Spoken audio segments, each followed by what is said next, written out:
I thought I was living the dream, retired in Thailand with a beautiful girlfriend who loved to cook for me. Turns out she was cooking all right, just not for me. Every morning I'd leave for my visa runs and errands, and she'd transform my kitchen into a film set. For 6 months, thousands of strangers watched her make pad thai and som tam in my house, calling her their sweet Thai girlfriend, while she racked up sponsorship deals I never knew existed. I was funding her rise to internet fame with my pension, and I was the only one who didn't know she existed online. When I finally discovered the truth, I realized I wasn't her boyfriend. I was just the landlord of her content studio.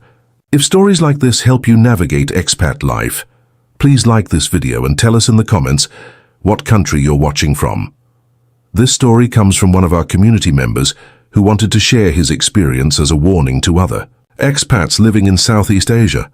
I'd been dreaming of this moment for 37 years, standing in my own kitchen in Pattaya, watching Sirilawan chop vegetables with the precision of a master chef. I felt like the luckiest man alive.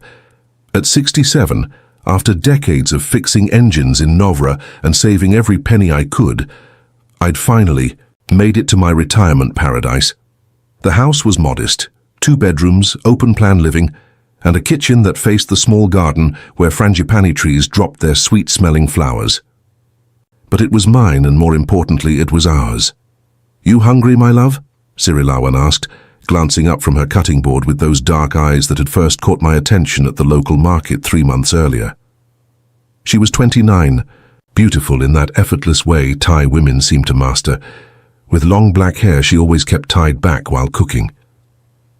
"I make you something special today." "You always make me something special," I said, wrapping my arms around her waist. From behind, she smelled like lemongrass and jasmine, and I breathed it in like a man who'd been drowning and finally found air. "I still can't believe you moved in with an old fool like me." "You not old fool," she laughed, that musical sound that made my chest tight with happiness. "You good man. You take care of me, I take care of you. This is how it should be." I'd met her 6 months after moving to Thailand, when I was still figuring out which vegetables were which at the Tukkom market. She was buying ingredients I'd never seen before, exotic herbs, specialty sauces, imported spices that cost more than I used to spend on groceries in a week back home. She noticed my confusion trying to communicate with the vendor and stepped in, translating and explaining what everything was for. "You like Thai food?" she'd asked in careful English. "Love it," I'd replied, "but I can barely make toast without burning it." That laugh again. "Maybe I teach you sometime." 3 weeks later, she was cooking dinner in my kitchen. 3 months after that, she'd moved in completely. Her clothes hung next to mine, her skincare products lined my bathroom counter, and every evening when I came home from my daily errands, the most incredible smells would greet me at the door. "Today I make gang som with fish," she said now, pulling ingredients from the refrigerator I'd recently upgraded to accommodate all her culinary adventures. "My grandmother recipe. Very special." I watched her work, mesmerized by the way she moved around the kitchen like she'd been born there. She knew where every pot, every spice, every utensil belonged better than I did, even though it was my house. Sometimes I felt like I was the guest in my own home, but it was the kind of feeling that made me grateful rather than resentful. After years of microwave dinners and lonely evenings in Australia, coming home to this, to her, felt like winning the lottery. "I need to run to immigration tomorrow morning," I told her, settling into the chair where I'd taken to watching her cook. It had become my favorite spot in the house. Visa stuff, probably be gone most of the day. "Okay, darling, I stay here, maybe practice some new recipe." She smiled that sweet smile that made me forget I was old enough to be her father. "You come home to surprise." I should have paid more attention to that smile. Should have wondered why she always seemed so pleased when I mentioned my daily departures. Should have questioned why someone who claimed to have never cooked professionally needed so much practice. But I was drunk on happiness, on the impossible luck of finding love in my golden years, on the simple pleasure of being wanted by someone so young and beautiful and talented. The retirement I'd planned for myself involved fishing, reading, maybe, learning some basic Thai. Instead, I found myself living in what felt like a cooking show, with elaborate meals appearing like magic while I was out navigating the bureaucratic maze that comes with being a foreign retiree in Thailand. Every day brought new adventures in paperwork, visa requirements and errands that seemed designed to consume entire afternoons. My broken Thai turned simple tasks into epic journeys, but I didn't mind. It meant more time for Sirilawan to work. Her culinary magic, and coming home to her felt like returning to a five-star restaurant, where the chef was also the woman who shared my bed. My days had settled into a rhythm that felt sustainable and peaceful. Every morning at 8, I'd leave for whatever bureaucratic adventure awaited. Visa extensions at immigration, banking paperwork that required original documents and photocopies, and signatures from officials who spoke as little English as I spoke Thai. Shopping trips that turned into cultural expeditions as I tried to navigate markets and grocery stores where I recognized maybe half the products.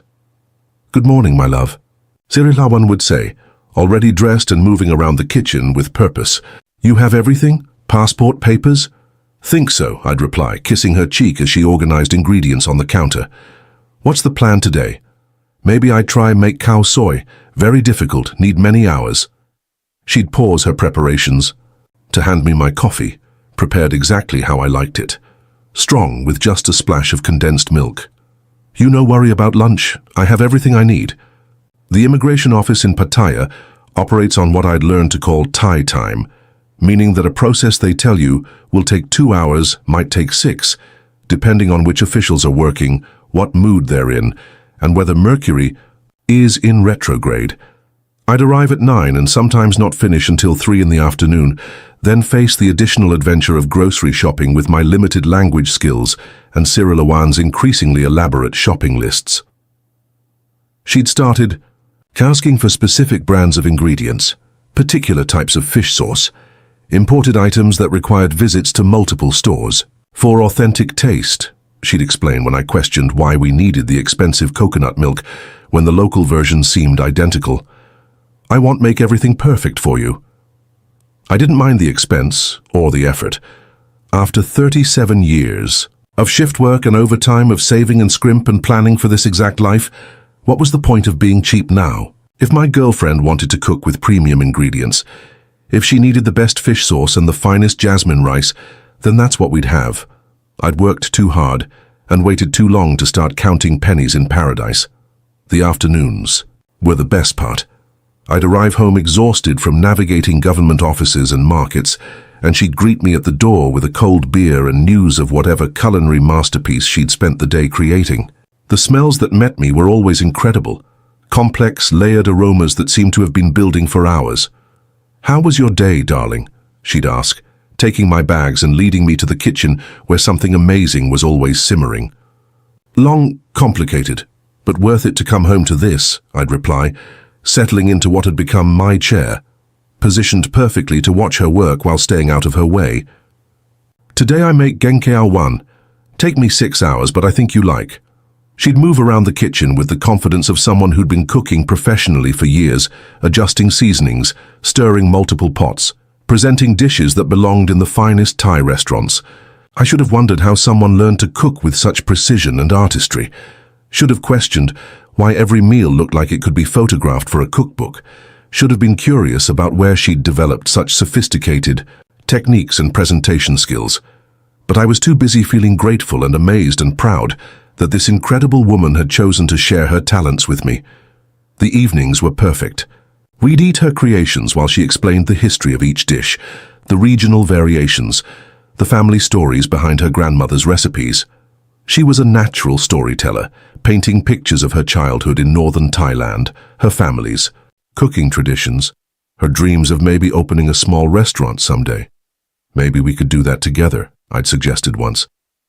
"I've got enough savings to invest in a small place." "Oh, darling, that's very kind, but I'm still learning. Need more practice, more time to perfect everything." Her eyes would light up at the possibility, then dim with modesty. "Maybe someday, when I'm ready."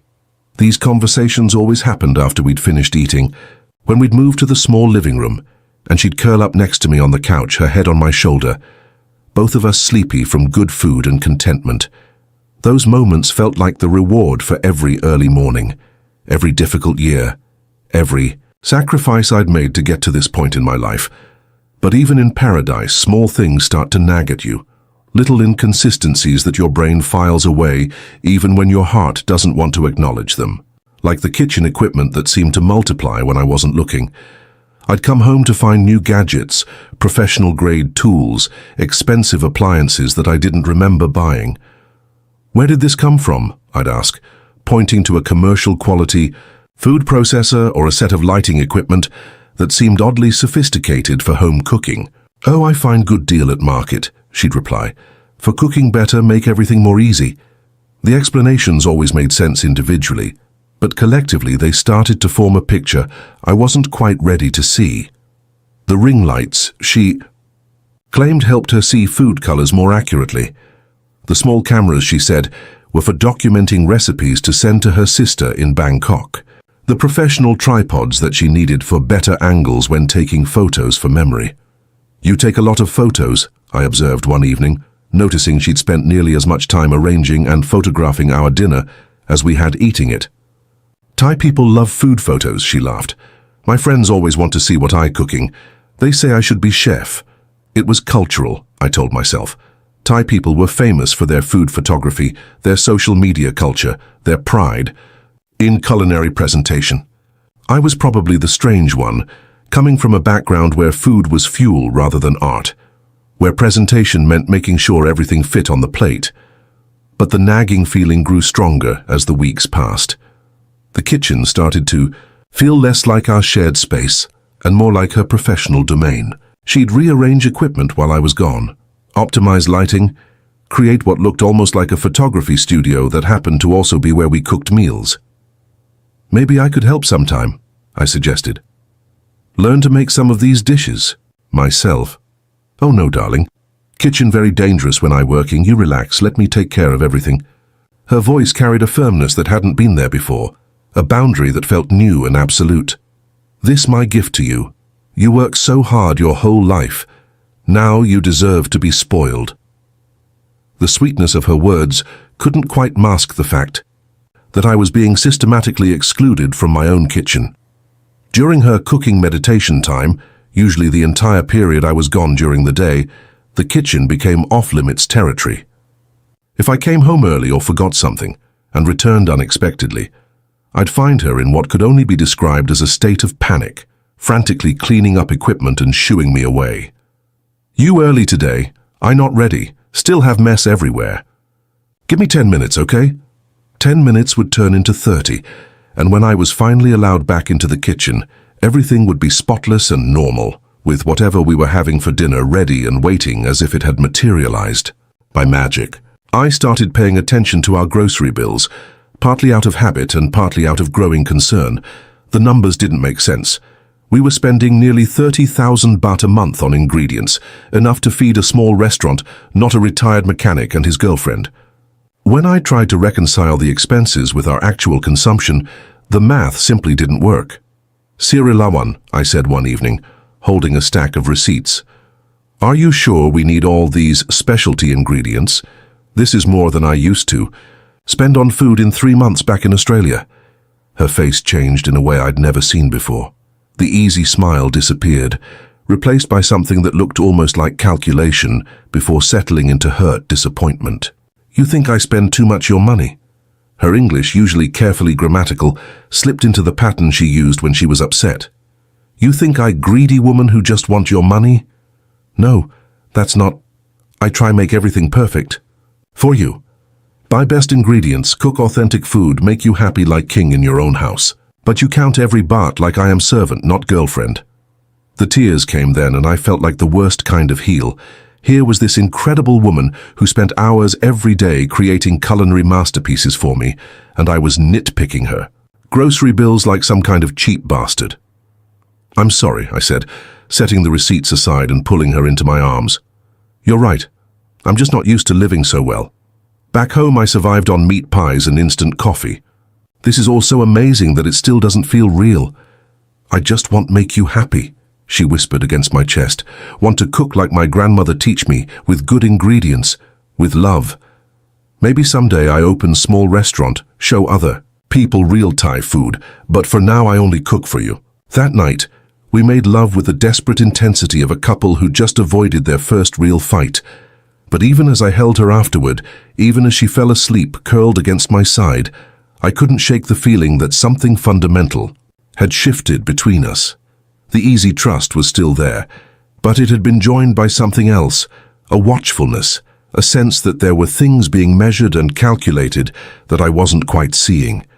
Her phone had become a constant presence during our meals, but now I started noticing how she used it. She'd take multiple photos of every dish from different angles, spend long minutes adjusting lighting and repositioning plates, film short videos of herself, explaining preparation techniques. When I asked who she was sharing these with, she'd mention her sister, her friends from Bangkok, her cooking group on Facebook. Thai people very social about food, she'd explain. We like to share, to learn from each other. My friends always asking for recipes, so I show them how everything made. It made sense. Thai food culture was incredibly social and visual. But I started noticing that she guarded her phone screen from me, angling it away when notifications came in, switching to other apps quickly if I happened to glance over. When I tried to look at the photos she'd taken of our dinner, she'd laugh and wave me away. Too boring for you, just food pictures and girl talk with my friends. The phone conversations bothered me more, long discussions in rapid Thai that would stop abruptly when I entered the room. She'd claim they were about cooking techniques, family news, gossip with girlfriends. But the timing was strange, calls that seemed to happen on schedule with an urgency and focus that felt more professional than personal. One afternoon I came home earlier than usual from a visa appointment that had been surprisingly efficient. As I approached the house, I could hear Sirilawan's voice through the kitchen window, not the conversational Thai she used with friends, but something more formal, more practiced. She was speaking in English. Today we make som tam with special papaya from Isaan region. Very important to choose right papaya, not too soft, not too hard. I stood outside my own house, listening to my girlfriend give what sounded like a cooking demonstration to someone I couldn't see.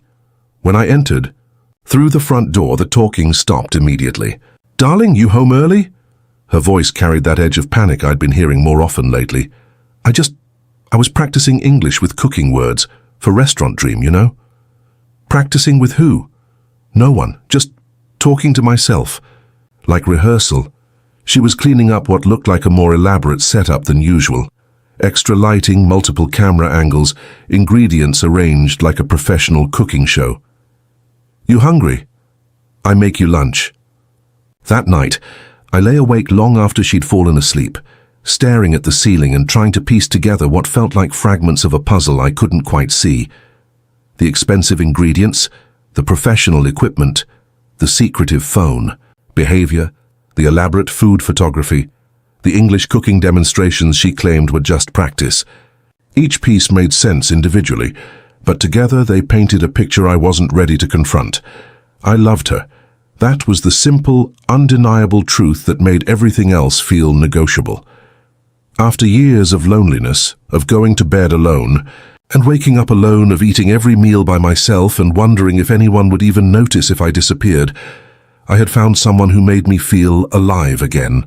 Someone young and beautiful and talented, who had chosen me, who cooked for me, who made my house feel like a home. If she had secrets, if there were things about her life she wasn't sharing, did it really matter as long as we were happy? As long as she was here with me? As long as I came home every day to her smile and her incredible food and her warm body next to mine at night? I wanted to believe that whatever was happening could be explained by cultural differences, by my own paranoia, by the natural adjustment period that comes with any relationship. I wanted to trust her the way I had in the beginning, when everything felt simple and perfect and too good to be true.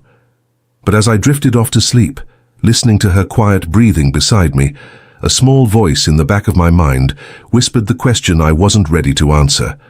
What if it really was too good to be true?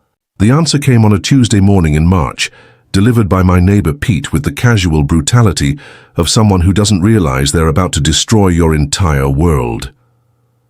"Mate, "You didn't tell me your missus was famous," Pete said, appearing at my door with his laptop under his arm, and that grin Australian men get when they think they've discovered something clever. "What do you mean?"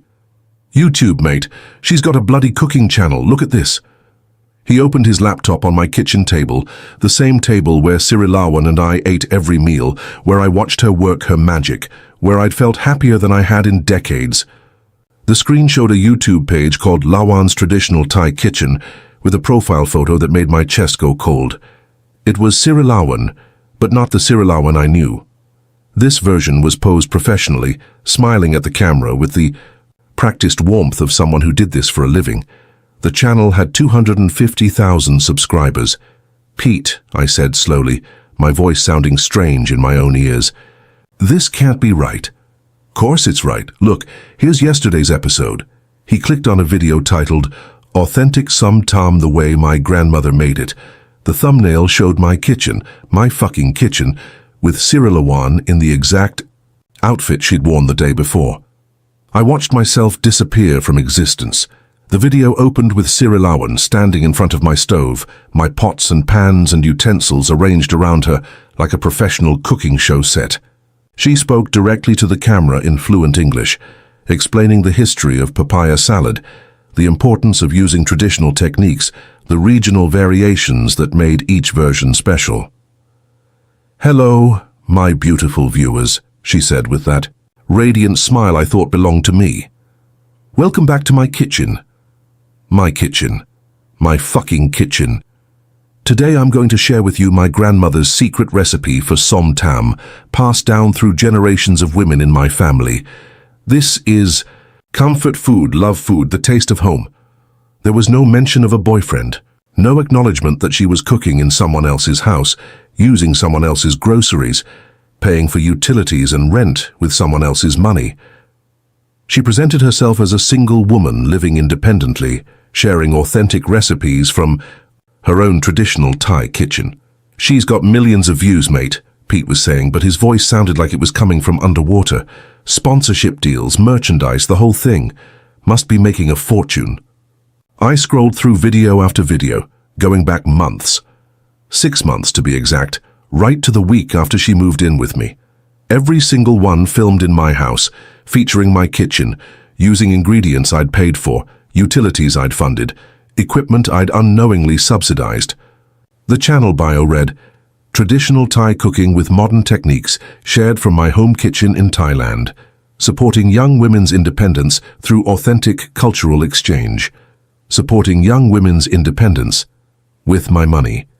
In my house, while I ran errands and visa appointments and grocery shopping for ingredients that were feeding a business I knew nothing about.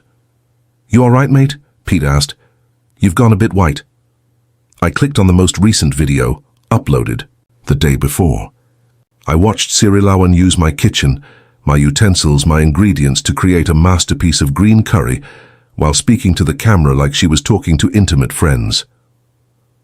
"Cooking is about more than just food," she said, stirring coconut milk with a wooden spoon I'd bought at the local market. "It's about creating connection, sharing culture, building community. When I cook these traditional dishes, I feel connected to my grandmother, to my heritage, to all of you beautiful people watching." The comments were full of praise, admiration, requests for more recipes, people calling her inspiring, authentic, beautiful. Men, Western men mostly, talking about how lucky her future husband would be, how they wished they could find a traditional Thai woman like her. "She's single, right?" one comment read. "Any woman who can cook like this and looks like that should have men lining up." "Traditional Thai women make the best wives," another replied. "Wish I could find one like her." I closed the laptop before I could read more. My hands were shaking, and I could feel something cold and heavy settling in my chest like a physical weight. "Thanks, Pete," I managed to say. I need to think about this." "Sure, mate. Probably just a misunderstanding, right? Maybe..." She was going to tell you about it. After Pete left, I sat at my kitchen table, staring at the closed laptop. Around me, the evidence of Sirilawan's deception was everywhere once I knew what to look for. The professional lighting she'd positioned to look casual, The camera angles that captured the best views of the cooking area. The way she'd systematically arranged our shared space to serve as her private film studio. Every morning I'd kissed her goodbye and walked out the door of what I thought was our home. Every morning she'd waited for me to leave, then transformed our kitchen into a stage where she performed the role of an independent single woman for hundreds of thousands of strangers. Every evening I'd come home to elaborate meals and felt grateful that this incredible woman had chosen to share her talents with me. Never realizing that I wasn't her boyfriend, I was her unwitting business partner, funding her rise to internet fame while she presented herself to the world as available and alone. The betrayal wasn't just personal. It was financial, professional, existential. She'd built an empire on the foundation of my retirement savings, my house, my utilities, my belief that we were building a life together. Every ingredient I'd paid, for every bill I'd covered, every moment of privacy I'd given up, had been feeding a machine designed to profit from my absence. I thought about all the times I'd offered to help in the kitchen, all the times she'd redirected me, kept me away. During her cooking meditation time, I thought about the mysterious phone calls, the expensive equipment, the professional quality presentations that should have been red flags but felt like gifts. I thought about the men in those comments, talking about how lucky her future husband would be, never knowing that her current boyfriend was sitting alone in his kitchen, funding her performance of availability. The worst part was how good she was at it. The videos were genuinely impressive. Professional quality, engaging content, authentic recipes presented with charm and skill. She had real talent, real knowledge, real charisma. She could have built this business honestly, with my support and partnership, sharing our life together instead of erasing me from it. Instead, she'd chosen to use me as an invisible sponsor for a fantasy version of herself, a version where she was single, independent, available, and authentic. Cooking. Traditional recipes in her own kitchen, supported by her own hard work, building her own success. When I heard her key in the lock that evening, I was still sitting at the kitchen table with Pete's laptop open in front of me. She walked in with her usual bright smile, groceries in hand, ready to begin another day's performance. "Hello, my love," she called from the entryway. "I buy ingredients for massaman curry. Take long time to make properly, but I think you—" She stopped when she saw the laptop, saw her own face on the screen, saw the YouTube page that had been hidden from me for 6 months. For a moment, her mask slipped completely, and I saw something I'd never seen before in her eyes. Not guilt, not shame, calculation. "Maxwell," she said carefully, setting the groceries down. "I can explain." "Can you?" I asked, and my voice sounded strange and distant, like it was coming from someone else. "Can you explain how you've been running a business out of my house for 6 months without telling me? Can you explain how you've been presenting yourself as single while living off my money? Can you explain how every meal you've cooked, every moment we've shared, has been interrupted by you filming content for your secret fucking career?"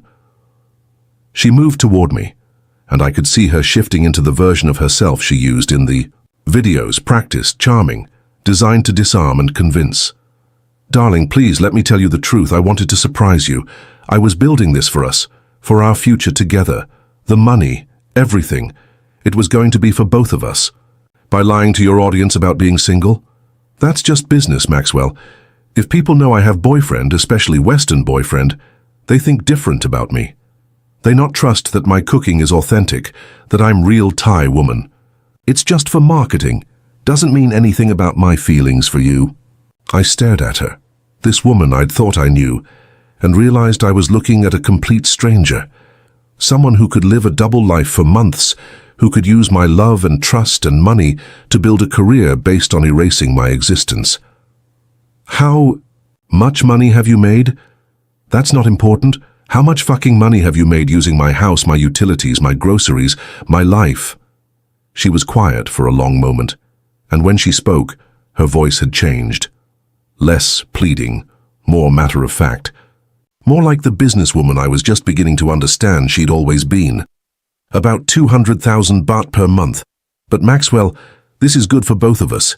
This money, it can help us buy bigger house, start restaurant, have real future. Together, 200,000 baht. More than my pension.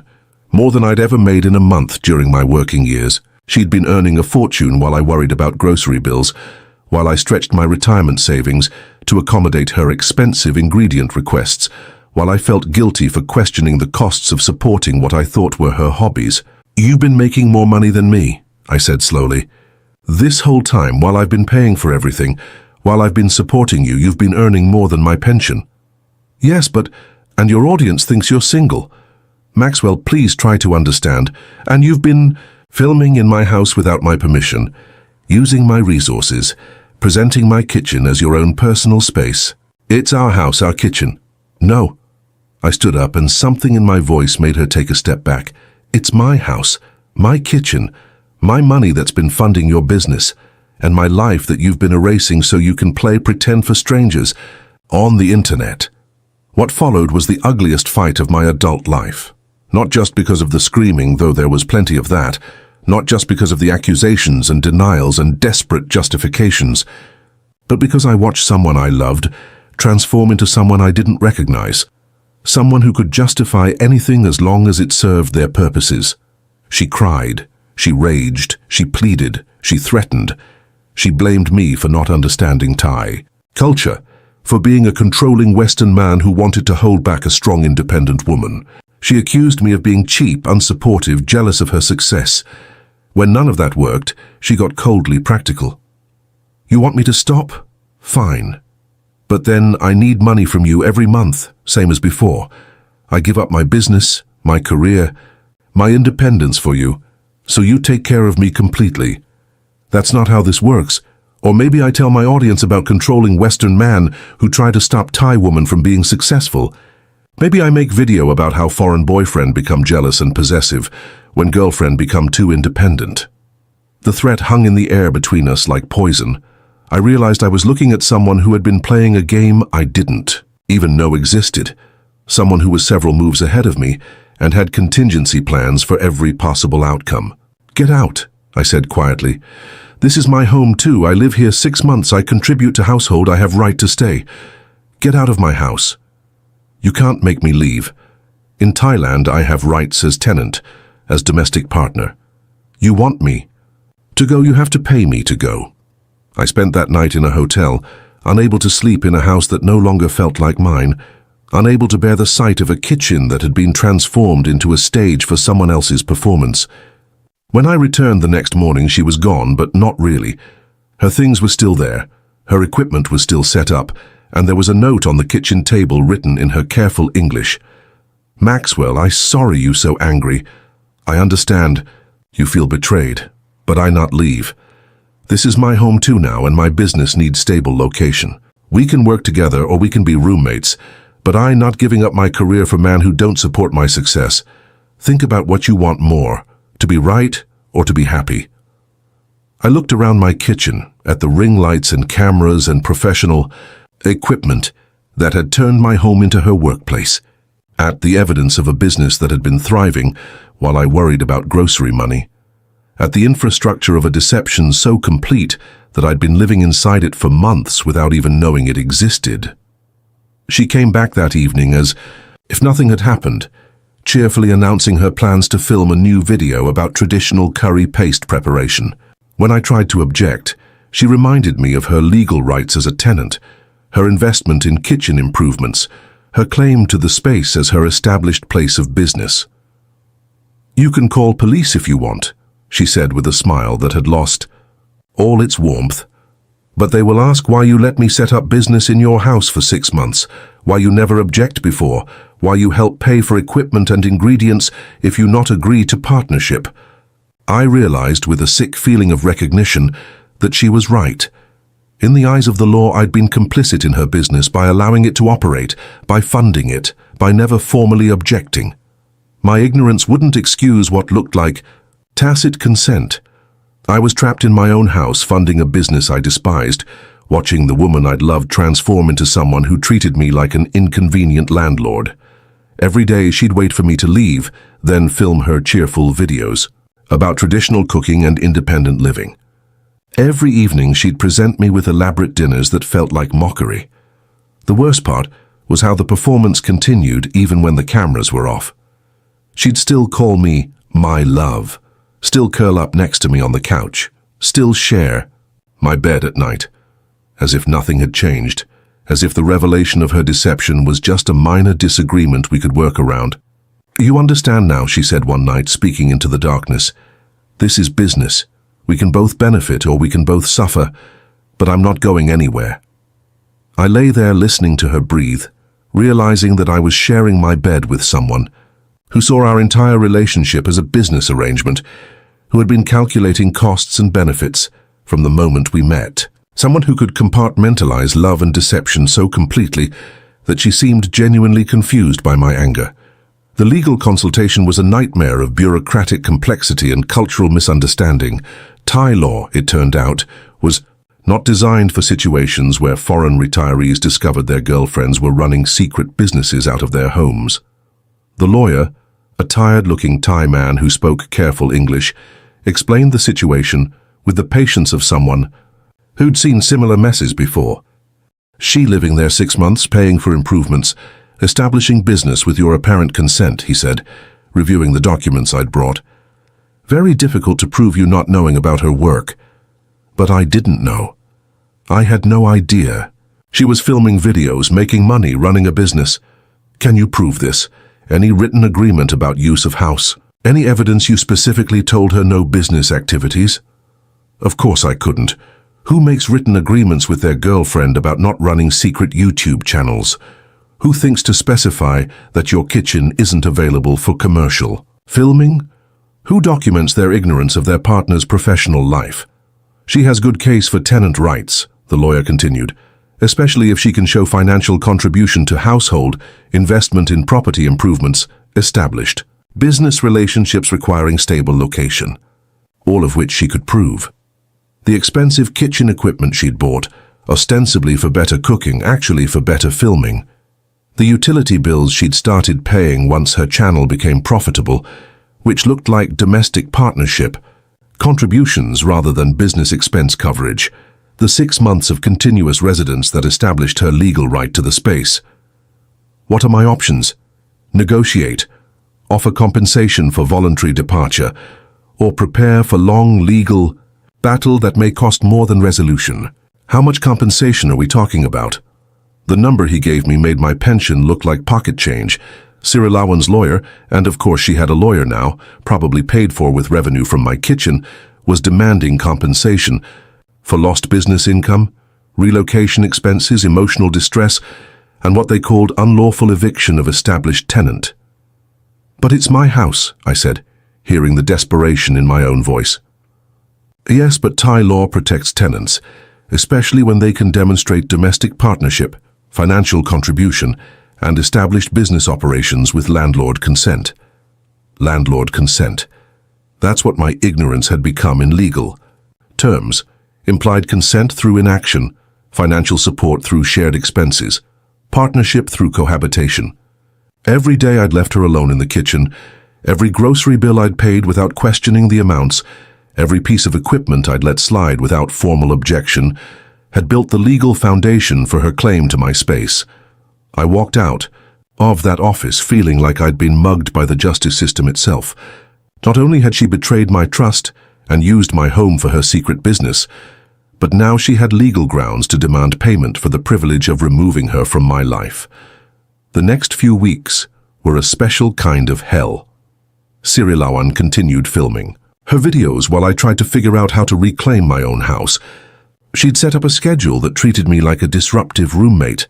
Filming times when I was expected to be absent, quiet hours when her work took priority over my comfort, kitchen access limited to windows when she wasn't preparing content. "This is temporary," she'd say when I complained, "just until we work out arrangement that benefits everyone." But nothing felt temporary about the way she'd reorganized our shared space around her business needs. The living room had become her office, with editing equipment and lighting setups that made relaxing impossible. The kitchen belonged to her completely during filming hours, which seemed to expand every day. Even the bedroom felt different, shared, now with someone who saw our relationship as a business partnership that had unfortunately become complicated. The worst part was watching her audience grow. Every video brought more subscribers, more comments, more sponsorship opportunities. She was building an empire using my resources, while I felt like a prisoner in my own retirement. Comments from viewers praising her independence, her authenticity, her inspiring journey as a single Thai woman, pursuing her dreams through traditional cooking. If they only knew that their inspiring independent woman was living rent-free in a foreign man's house, using his utilities, eating groceries he paid for, and treating him like an inconvenient business expense that needed to be managed and contained. The expat community's reaction was mixed and brutal. Some guys sided with me. They'd all heard stories of foreign men being taken advantage of by local women, and my situation confirmed their worst fears about trusting too much, too quickly. Others blamed me for being naive, for not doing my due diligence, for letting my dick make decisions my brain should have handled. "Should have seen it coming, mate," was the common refrain. Beautiful young Thai woman moves in with older Western guy. There's always an angle. The judgment hurt almost as much as the betrayal. These were men I'd shared beers with, guys who understood the expat life, the loneliness that drove us to seek companionship in foreign countries. Now they looked at me like I was a cautionary tale, a reminder of what happened when you let yourself believe in fairy tales at our age. "Thing is," Pete said over beer one afternoon, "she's actually brilliant at it. That cooking channel? It's professional quality. She could probably make it legitimately if she wanted to." That was the part that made everything worse. Sirilawan was genuinely talented. Her videos were engaging. Her cooking knowledge was authentic. Her presentation skills were natural and charismatic. She could have built this business honestly, with my support and partnership, sharing our life together instead of erasing me from it. Instead, she'd chosen deception, chosen to use me as an invisible sponsor for a fantasy version of herself, where she was single, independent, and authentically Thai, cooking in her own kitchen with her own resources, building success through her own hard work. The Thai community's perspective was more complex and harder for me to navigate. Some saw Sirilawan as a smart businesswoman who'd found a way to succeed in the digital economy, using available resources to build something valuable. Others were embarrassed by her deception, worried that it reinforced stereotypes about Thai. Women manipulating foreign men. "She make Thai women look bad," my neighbor's wife told me in broken English. "We not all like her, but Farang men always think we are." I found myself caught between communities belonging fully to neither. Too naive for the cynical expats who'd seen everything before, too foreign for the Thai neighbors who viewed our domestic drama through cultural lenses I couldn't fully understand. After 2 months of legal wrangling and increasingly hostile cohabitation, we reached what the lawyers called a mutually beneficial resolution. Sirilawan would relocate her business within 6 months, during which time she'd pay full utilities and declare me as a co-owner of any content filmed in my house. In exchange, I'd receive quarterly payments from her channel revenue and wouldn't pursue legal action for the deception. The compromise felt like defeat disguised as diplomacy. I was essentially legitimizing the business that had been built through betraying my trust, becoming a partner in the deception that had destroyed our relationship. But the alternative was years of legal battles that would cost more than my house was worth, with no guarantee of a better outcome. "This is good for both of us," Sirilawan said when we signed the papers, speaking in the business-like tone that had replaced the warmth I'd fallen in love with. "You get money from my success, I get time to establish new location. Everyone wins." But it didn't feel like winning. It felt like being forced to participate in my own humiliation, to profit from the lie that had made my retirement dream into a nightmare. She moved out on a Tuesday morning in September, 6 months to the day after I discovered her channel. The house felt enormous and echoey without her presence, without the constant buzz of equipment and the purposeful energy of someone building a business empire. I walked through rooms that had been transformed by her vision and then abandoned when that vision no longer needed my space. The kitchen looked naked without her professional lighting, ordinary without her cameras and tripods and careful arrangements. The living room felt too big, too quiet, too empty for just one person. For the first time in months, I cooked dinner for myself, microwaved a frozen meal and ate it standing at the counter, looking out at the garden where frangipani flowers still dropped their sweet-smelling petals. The silence was absolute and terrible. She'd taken everything that made the house feel like a home and left behind only the shell of my retirement dream. The furniture was the same, the layout unchanged, the mortgage still in my name. But the soul of the place had been extracted, packaged into portable equipment, and relocated to serve someone else's vision of success. The quarterly payments started arriving as scheduled, modest amounts that felt more like alimony than business partnership dividends. I'd watch her subscriber count grow from my laptop, seeing her new kitchen setup, her expanded production values, her increasingly professional presentation. She'd built something genuinely impressive from the foundation of our failed relationship. In her new videos, filmed in a modern condo kitchen with better equipment and professional lighting, she occasionally mentioned her learning period when she was discovering her voice as a content creator. No acknowledgement of the 6 months she'd spent in my house, no gratitude for the unknowing support that had funded her rise to success. She'd become exactly what she'd presented herself as from the beginning, an independent Thai woman sharing authentic cooking knowledge with the world.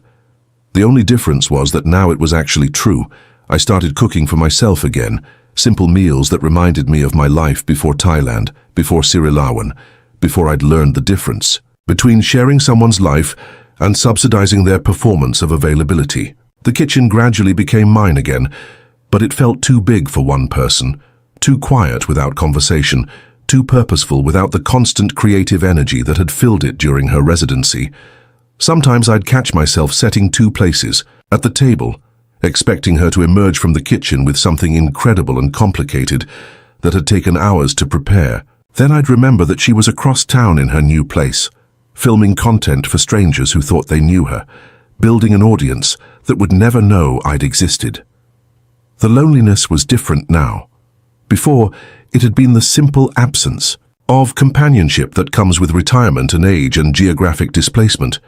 Now it was the specific loneliness of someone who'd been erased from a story he'd thought he was helping to write, who'd discovered that his presence was so insignificant it could be edited out completely without changing the narrative. I'd funded the rise of someone who became successful by pretending I didn't exist. I'd supported the dream of someone whose dream required my absence to function. I'd loved someone who'd built her public identity on the foundation of being available and unattached, while sleeping in my bed and eating meals purchased with my money. 6 months later, I'm still here in the same house, still navigating the same bureaucratic maze of visa renewals and immigration appointments. But everything feels different now. The expat community treats me with the careful sympathy reserved for men who've been publicly humiliated by their relationships. The Thai neighbors view me with a mixture of pity and suspicion, wondering what I did to drive away a woman who was clearly successful and independent. I've become more careful, more skeptical, more aware of the hidden costs that come with cross-cultural relationships in countries where the economic disparities create inherent power imbalances. I've learned to distinguish between cultural adaptation and cultural exploitation, between trust and willful blindness. The house is quieter now, but it's mine. The kitchen belongs to me completely, without filming schedules or equipment restrictions, or the constant awareness that my domestic life was being commodified for public consumption. I cook simple meals and eat them alone, and sometimes that feels like freedom rather than loneliness. But late at night, when the air conditioning unit cycles off and the neighborhood settles into its quiet rhythms, I sometimes find myself missing the energy that filled this place when it was serving someone else's vision. Missing the sense of purpose that came with being useful, even if that usefulness was based on deception. Missing the feeling of being chosen by someone young and beautiful and talented, even if that choosing was strategic rather than romantic. I thought I was living a love story. Turned out I was funding a business plan. I thought I'd found someone who wanted to share my life. Turned out I'd found someone who needed my life to disappear so hers could flourish. The retirement dream is still here. The warm weather, the low cost of living, the freedom from schedules and obligations that defined my working years. But it's lonelier now and more honest. I know the difference between being loved and being useful. I know the cost of believing in fairy tales at an age when I should have known better. Sometimes I still watch her videos, seeing my former kitchen transformed into her new professional space, watching her audience grow and her skills improve and her business expand into merchandise and sponsorships and collaborations with other creators. She built something real and valuable from the ashes of our fake relationship. I have to respect that, even as it reminds me of everything I lost. The garden still blooms, frangipani flowers still fall like sweet-smelling snow, and Thailand is still the paradise I dreamed of during those long years in Navra. But paradise, I've learned, is a place you experience alone or share honestly. There's no middle ground between solitude and partnership, no sustainable way to love someone who profits from erasing your existence. I'm 67 years old, living in a foreign country, cooking dinner for one in a kitchen that once fed the dreams of strangers who never knew my name. It's not the retirement I planned, but it's real in ways that what I had before never was. Sometimes that feels like enough, sometimes it doesn't, but at least now I know the difference.